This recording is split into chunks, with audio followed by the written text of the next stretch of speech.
Hello, year 7s. We're going to see today if I can do a quick explanation of ER verbs, since that's been in your resources lately and I don't know how easy you will find that to follow. The main grammatical concept that you're now meeting is called conjugation. You have it in English too, but it works a bit differently in English than in French. The good news is once you understand how it works in French or in German, you can use it for the other language, because they have a very similar system. If we start with an English example to show you how it works, say you have the subject pronoun he or she in English and you want to talk about the action to sing. So we have in blue here our subject pronoun. In red, we have two that shows us that the following word is a verb. It's the infinitive particle. And then we have in green the verb itself, the action sing. You can't just say he to sing. That doesn't make a sentence. She to sing. That does not work. So conjugation means that you're going to change the verb to match the subject. So in our case, we're going to have he. And then to is going to change, it's going to vanish. We're going to keep sing, which is our action. And then at the end of sing, to match he, we're going to put s. So now, instead of having an infinitive verb, we have a conjugated verb. We have sing, which is the action. We added an s at the end, which is conjugated, because we were using he, which was third person singular. So in English, you do that only for he, she, and it, or one, but you don't have any change for the other persons. If it's I, you, or they, you're going to just get rid of to and keep your green verb as it is. In French and in German, what happens is the system you use for he or she or it in English, we use it for every single subject pronoun. So we've got a song on subject pronouns that we've used in year 7 French.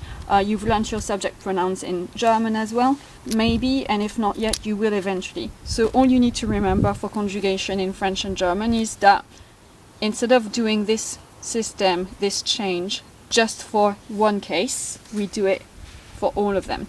And so in the case of ER verbs, if we have sing here, the French equivalent to that would be chanter.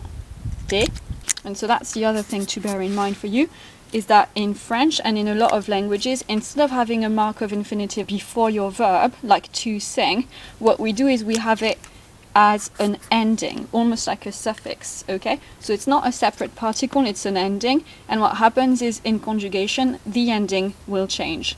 So if you wanted to say I sing, I in French is je, you would then keep your verb root in green, and then er will have to change to match je, just like to had to change to match he here. So er is going to become e. This is what you need to understand.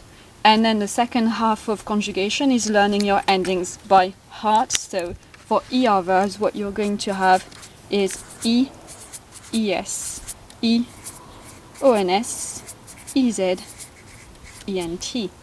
And this is using the same grid that I've been using in class, where we have singular on the left, plural on the right. So that's for one person and that's for two or more. And then we have the first person, which is I plus other people, possibly. Second person is when you talk to people. And then third person is when we talk about people or things. And that's all you need to know. So conjugation is just changing your verb ending to match who is doing it. And what you need to learn by heart is for ER verbs, we have E, ES, ONS, EZ, ENT. You can chant it, you can write it until it sinks in. I've made a song on YouTube. You can use that if you work well with songs. You can make up your own system, but this is what you need to learn.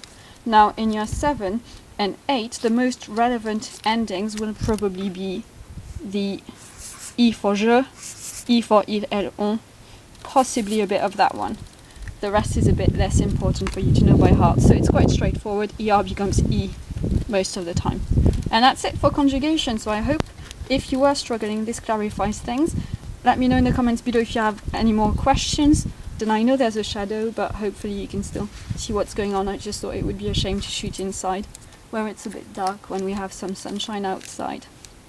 Like if you like this video, subscribe if you haven't already done so, and share this if you know other people that struggle with conjugation. And I shall see you in another video soonish. Bye!